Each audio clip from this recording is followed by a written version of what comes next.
নমস্কার বন্ধুরা, চিত্রাস ডেইলি লাইফস্টাইলে আপনাদেরকে স্বাগত। আশা করি সবাই ভালো আছেন। শুভ সন্ধ্যা সবাইকে। আজ আপনাদেরকে আমি দেখাচ্ছি সয়াবিন চিলি, পুরোপুরি নিরামিষ সয়াবিন চিলি। আপনারা হয়তো অনেকে অনেক রকমভাবে বানান, আমার পদ্ধতিটা হয়তো একটু আলাদা, কিন্তু দারুণ টেস্টিও হয়। আপনারা দেখুন আমি কিভাবে বানাচ্ছি। আপনাদেরকে অনুরোধ করছি পুরো রেসিপি ভিডিওটা দেখুন। আমি প্রথমে সয়াবিন জল দিয়েছি, তারপর সয়াবিনটা দিলাম। তার মধ্যে ধনে পাতার ডাঁটগুলো দিলেই হবে, ধনে পাতার পাতাগুলো না দিলেও হবে, ডাঁটগুলো দিতে হয় এটাতে। আর একটু নুন দিয়েছি, একটু চিনি, একটু সয়া সস। এটা দিলে পরে সয়াবিনটার মধ্যে খুব সুন্দর একটা টেস্ট আসে, মানে আলাদা রকম সয়াবিন চিলিটা দারুণ টেস্টি খেতে লাগে। আমি এখন এটা সেদ্ধ করতে চাপালাম, মানে সেদ্ধই করব সয়াবিনটা, তাহলে যখন ভাজবো তখনও, যখন চিলি হবে তখন অবধি নরম থাকবে। ভালো করে জলটা পুরোপুরি একদম মানে ড্রাই হওয়া অবধি আমি এটাকে চাপানো থাকবে। সয়াবিনটা ভালো করে মানে নেড়ে দিচ্ছি, সেদ্ধ হবে। এখন এটা ঢাকা দিয়ে দিলাম। এই পদ্ধতিতে অবশ্যই আপনারা বাড়িতে একবার সয়াবিন চিলি বানিয়ে দেখবেন। আমার মনে আশা করি আপনাদের আর খুব সুন্দর লাগবে খেতে, কারণ এটা একদমই অন্যরকমভাবে আমার বানানো। আপনারা খেয়ে দেখবেন, অবশ্যই খেয়ে দেখবেন, আপনারা জানাবেন কমেন্ট বক্সে কেমন লাগছে। আমি নেড়ে নেড়ে এটা পুরো জলটা যতক্ষণ না পুরো ড্রাই হয়ে যাচ্ছে। আপনারা ইচ্ছে করলে একটু কম জল দিতে পারেন, একটু জলটা বেশি দিয়েছি যেহেতু এই যে সয়াবিন চিলিটা করব আমি, যখন কর্নফ্লাওয়ার দিয়ে ভাজবো, সেই পকোড়াটাও শুধু মুখেও খাওয়া যায় চা দিয়ে। একটু জল বেশি দিলে ওটা নরম থাকবে, মানে খুব জুসি জুসি থাকবে, তার জন্যই আমি একটু বেশি জল দিয়ে এটা সেদ্ধ করছি। আর আপনারা যদি মনে করেন যে আমি শুধু সয়াবিন চিলি করব, তাহলে একটু কম জল দিয়ে এভাবে সব জিনিসগুলো দিতে হবে। নুন, চিনি, ধনে পাতার ডাঁট, আদা, গ্রেট করা আদা দিয়েছি, সয়া সস দিলাম, এগুলো সব দিয়ে এটা সেদ্ধ করে নিতে হবে ভালো করে। এটা নেড়ে চেড়ে ভালো করে জলটা শুকিয়ে নিতে হবে। তখন জলটা আমার প্রায় শেষ হয়ে শুকিয়ে গেছে, এবার এটা হয়ে গেছে, আমি ঢেলে নিচ্ছি। এবার ঠান্ডা হলে তখন আমি এটাতে কর্নফ্লাওয়ার মেখে সয়াবিনটা ছেঁকবো। আমি ঠান্ডা হয়ে গেছে, আমি কর্নফ্লাওয়ার দিচ্ছি। আমি এই রেসিপিতে কী কতটা পরিমাণ ব্যবহার করছি সব ডেসক্রিপশন বক্সে দেওয়া থাকবে, আপনারা চেক করে নেবেন, আপনাদের করতে সুবিধা হবে। আমি সয়াবিন দিলাম, দিলাম, কর্নফ্লাওয়ার দিলাম, নুন দিলাম, গোলমরিচ গুঁড়ো আর কাশ্মীরি লঙ্কা গুঁড়ো, এটা দিয়ে ভালো করে মেখে নেব।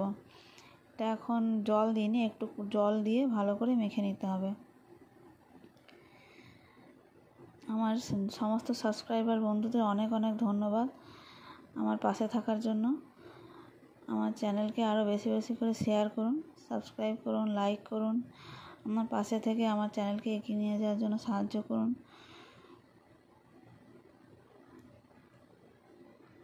দেখুন আমি জল দিয়ে ভালো করে মাখিয়ে নিচ্ছি। এটা কোটিংটা তাহলে ভালো হবে, তার জন্য। এটা যেহেতু সেদ্ধ আছে, ভাজতে বেশিক্ষণ সময় লাগবে না, হালকা মানে হাই ফ্লেমে দিলেও হবে না, মিডিয়াম ফ্লেমে দিয়ে এটা ভেজে নিতে হবে। কিন্তু এইভাবে বানালে সয়াবিন চিলিটা নিরামিষই করেছি আমি, কিন্তু তবুও দারুণ টেস্টি হয়। আপনারা ইচ্ছে করলে পেঁয়াজ রসুন দিতে পারেন, তেলের মধ্যে যেমন দেন পেঁয়াজ রসুন। আবার মাখাবার সময় যখন আমি সেদ্ধ করতে দিলাম তখন আদা রসুন বাটা দিতে পারেন, আমি শুধু আদা দিয়েছি। নিরামিষ, আমি যেভাবে বানিয়েছি এটা নিরামিষ, আমি সব দিনই খাওয়া যাবে। আপনারাও বাড়িতে বানাবেন, অবশ্যই খেয়ে দেখবেন। আশা করি আপনাদেরও খুব ভালো লাগবে।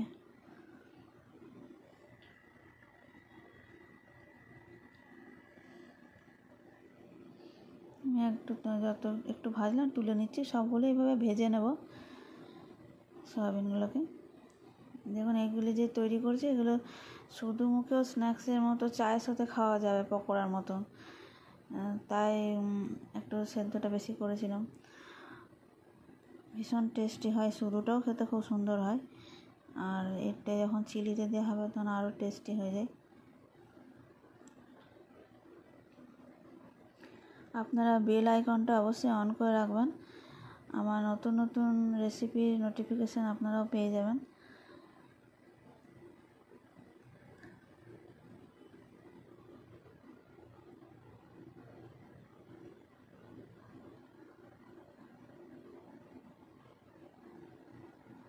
একে একে সব তুলে নিচ্ছি।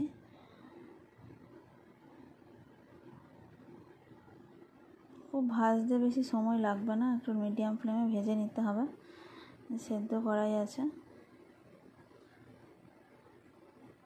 আমাদের বাড়িতে আমার মেয়েরা এই রেসিপি খেতে খুবই পছন্দ করে, এমনকি ড্রাই এটা পকোড়াটাও শুধু মুখে ওরা খুব খায়। আপনারাও খেয়ে দেখুন, আপনারা যদি চিলি নাও বানান এইভাবে পকোড়া বানিয়েও খেতে পারেন।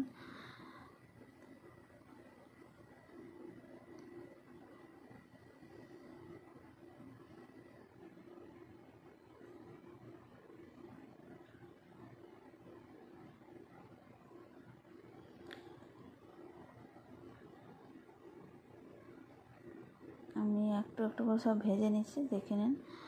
তারপর আমি চিলিটা করব। চিলিতে তো আমি নিরামিষ যেহেতু করব, সেহেতু আদা ক্যাপসিকাম দিয়েই করব সেভাবে। আর টমেটো সস যা যা লাগে আর কি, চিলি সস, সয়া সস, আমি সসগুলো নো অনিয়ন নো গার্লিকই ব্যবহার করেছি।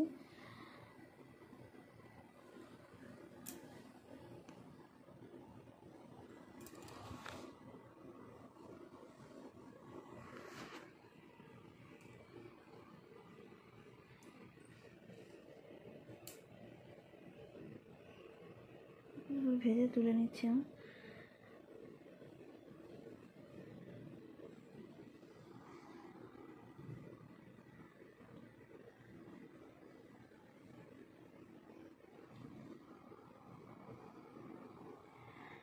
সবগুলো আমার প্রায় ভাজা হয়ে গেছে। এগুলো এবার আমি চিলিটা করার জন্য প্রসেসিং করব। এটা পুরোটা আমি চিলি করব না, কিছুটা তুলে রাখবো একটা পকোড়ার মতো খাওয়ার জন্য, তারপরে বাকিটা চিলি করব। যেমন তেলের মধ্যে যে তেল ছিল তার মধ্যে আমি আদা কুচিটা দিয়ে দিলাম, আদা লঙ্কা দিয়ে দিলাম, ঝাল অনুযায়ী আপনারা দেবেন। আর আমি আবারও ভালো লঙ্কা আমি দেবো, এখানে একটু দিয়েছি, কেটে দিয়েছি।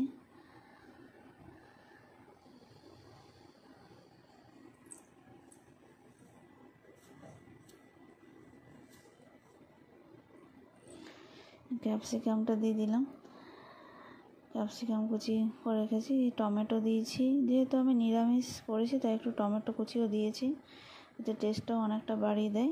একটু দুটো লঙ্কা আবার ছিঁড়ে দিয়ে দিলাম, নুন দিয়ে দিলাম, স্বাদ মতো কাশ্মীরি লঙ্কা গুঁড়োটা দিলাম, এতে কালারটা আর একটু বেশি ভালো আসে। সসটা বেশি দিয়ে দিলে টক হয়ে যাবে, তাই একটু কাশ্মীরি লঙ্কাটা গুঁড়োটা দিলে চিলি যেটা ভালো আসে কালারটা। সয়া সস দিচ্ছি পরিমাণ মতো। আমি এই যে no onion no garlic sauce দিচ্ছি, এটা রেড চিলি সসটাও নো অনিয়ন নো গার্লিকেরই দিচ্ছি। ব্ল্যাক পেপার দিয়ে দিলাম ভালো, আর একটু চিলি ফ্লেক্স দিচ্ছি। চিলি ফ্লেক্সটা পুরোপুরি অপশনাল, আপনাদের থাকলে দেবেন, না থাকলে না দিলেও কোনো অসুবিধা নেই। একটু টেস্টটা একটু ঝাল ঝাল হবে বলে আমি চিলি ফ্লেক্স ছিল বলে দিয়েছি। দেখুন কত সুন্দর কালার এসেছে, একদম মনে হবে না যে এটা আমি নিরামিষ সয়াবিন চিলি করেছি, এবং খেতেও টেস্টটাও দারুণ হয় আর কি। আমি বাড়িতে প্রায় এটা রাতের বেলায় রুটির সঙ্গে করি, বা ফ্রাইড রাইস নিরামিষ যেদিন যদি হলো তখনও করি। তো আপনারাও বাড়িতে বানিয়ে অবশ্যই খেয়ে দেখবেন। আমি একটু ঢাকা দিয়ে দিলাম, ক্যাপসিকাম টমেটোগুলো একটু ভালো করে সেদ্ধ হয়ে যাবে।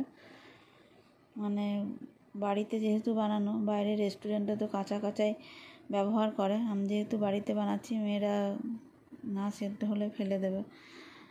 আর বাইরে তো এমনি শক্ত শক্তই দিয়ে দেয়, ভালো করে সেদ্ধ করে নিলাম। তারপর আমি সয়াবিনটা দিয়ে দিলাম, ভাজা পকোড়াগুলো সব কিছুটা রেখেছি, বাকিটা ঢেলে দিলাম। এটা একটু ভালো করে একটু কষা করে নিচ্ছে। তারপর একটু জল দেবো, একটু ফুটবে, তাহলে চিলি টেস্টটা উঠবে। কর্নফ্লাওয়ারগুলো আর জলটা আমি দিয়ে দিলাম, একটু কর্নফ্লাওয়ার গুলিয়ে রেখেছিলাম বাটিতে। যেমন ফুটে গেছে, কি সুন্দর কালার এসেছে দেখুন, দেখতেও যেমন সুন্দর হয়েছে, খেতেও খুব সুন্দর হয়েছে।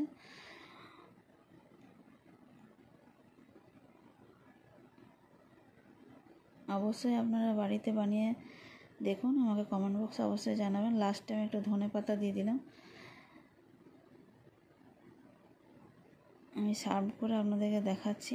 দেখুন, আমি সার্ভ করে আপনাদেরকে দেখিয়ে দিলাম যে কতটা সুন্দর হয়েছে। আপনাদের এই পুরো রেসিপিটা দেখার জন্য অনেক অনেক ধন্যবাদ।